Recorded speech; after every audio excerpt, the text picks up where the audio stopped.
Hey, welcome back, guys, to Manny Reads Comics. Today, we're going to be talking about Seven Secrets number 12 from Boom Studios. It's just a fantastic issue, honestly. Tom Taylor and Daniel DeNicolo have not lost their stride whatsoever. Real quick points about Seven Secrets number 12.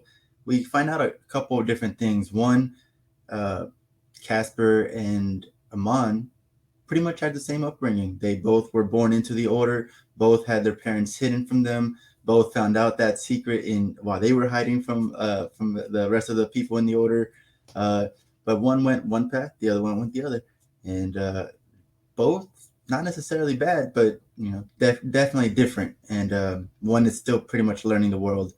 Um, we learned that Eva and Sigurd had the same kind of situation as uh, the former first, Tajana and Gareth, and they had to do very similar. We kind of got something like that before when we got the situation presented from Eva and Sigurd, but now we find out for sure. Um, we discover that Alex and Ching, are they immortals? Are they not human? We don't know what they are, but we discover that they haven't aged in quite some time. They do a flashback in this issue where it says just decades ago, and they look exactly the same. So that was very interesting to see. And we also find out how badass Eva is. She takes the fight to the Seekers. She finds out in this issue, she finds out where the Seekers headquarters is, and she just goes up there and pretty much destroys everything. And she sets up a bomb, and she knows she's about to basically sacrifice herself to save. We're not sure, is it to save Caspar or is it to save the organization, the order? We don't 100% know.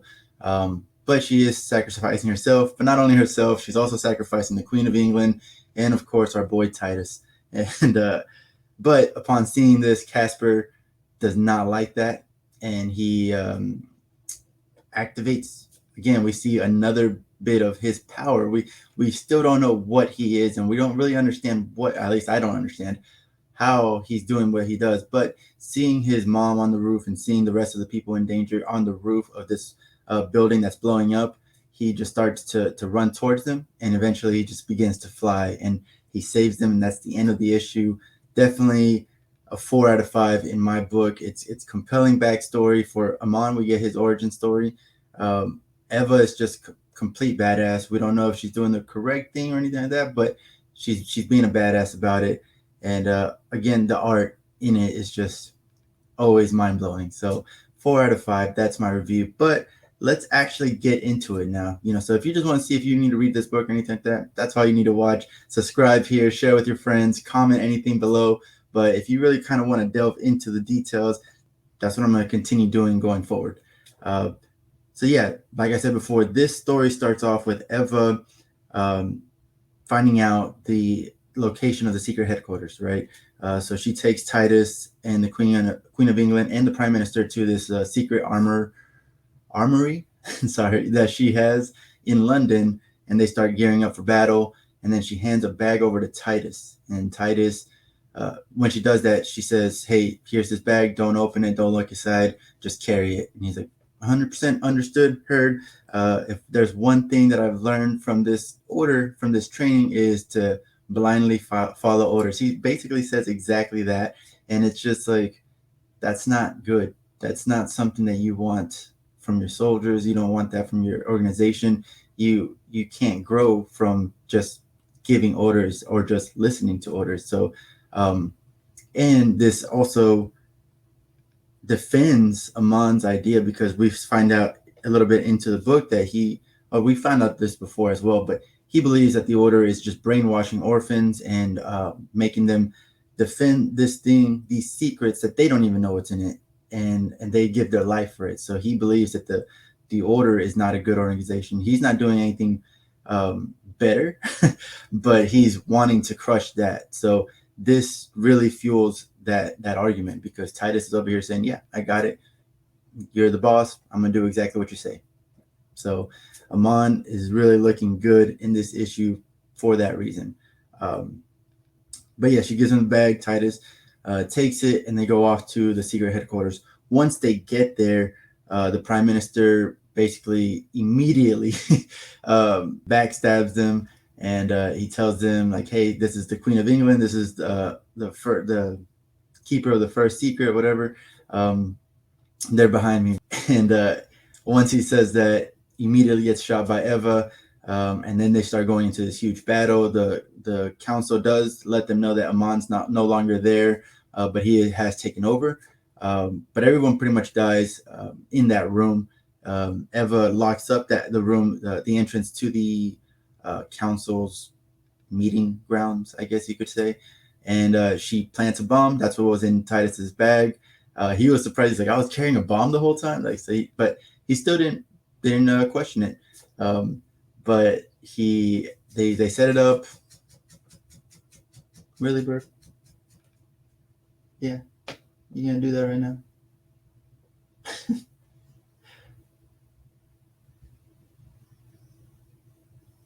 Yeah. But they set it up and they go up to the roof, and there's no escape. There's no helicopters. There's no hang gliding. I thought that was going to happen. There's nothing.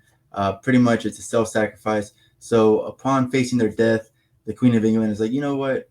Before I die, Eva, what's up with your son? Like, what's up with Caspar? What was that he did displayed in the last issue?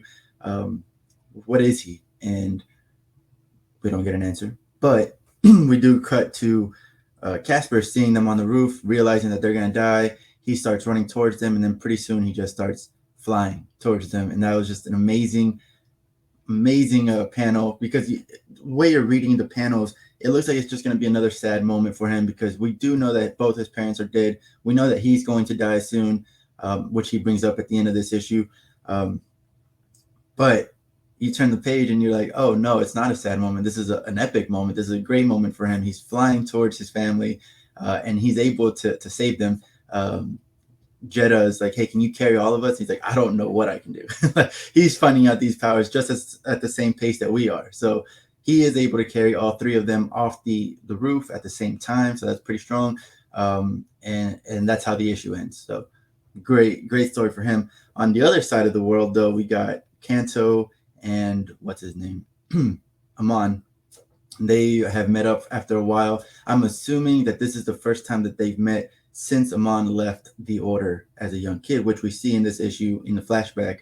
And we discover how Kanto got his scars, which is very sad because he got his scars from the Order, from the people that he is putting his life on the line for. I assumed that the scars were going to be like in the line of battle. Something went wrong. An enemy did it on purpose, something where the enemy did it, not his own people. And it was by mistake, but it's still his own people put him in that situation.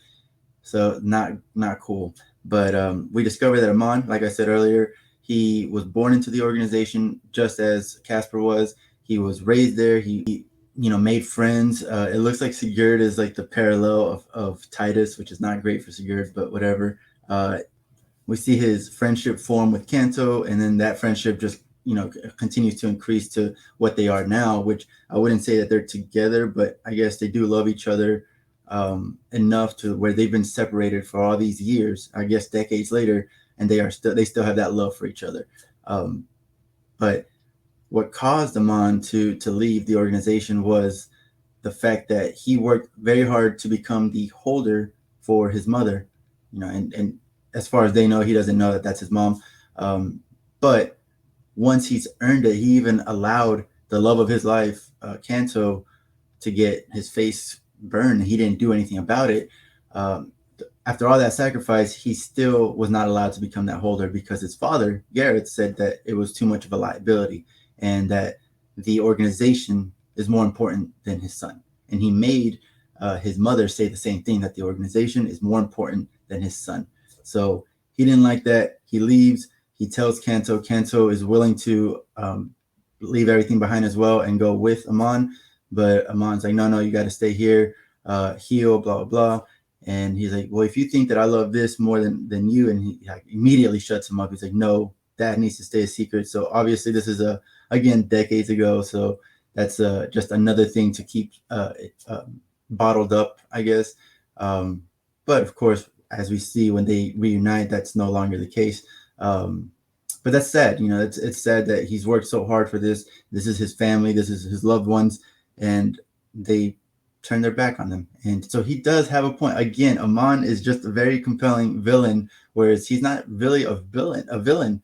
He's doing it for most of, as far as we know, he's doing it for the future of the children or the whatever soldiers come next. But he tells Fel that he wants to change the world. He actually wants to use these secrets, these powers, to change the world for better. And most villains talk that same way as well, but he makes a good argument. And that's another thing.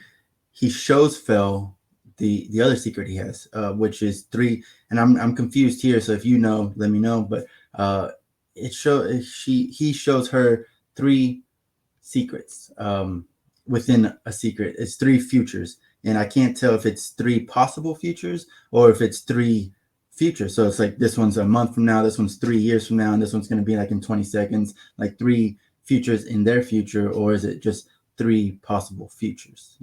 Different timelines and all that. I'm not sure, and I'm gonna assume that it's 3 possible futures, but we're not sure yet. But they do tell Fel to read it, to make up her mind, either to join them or to continue fighting them, most likely die.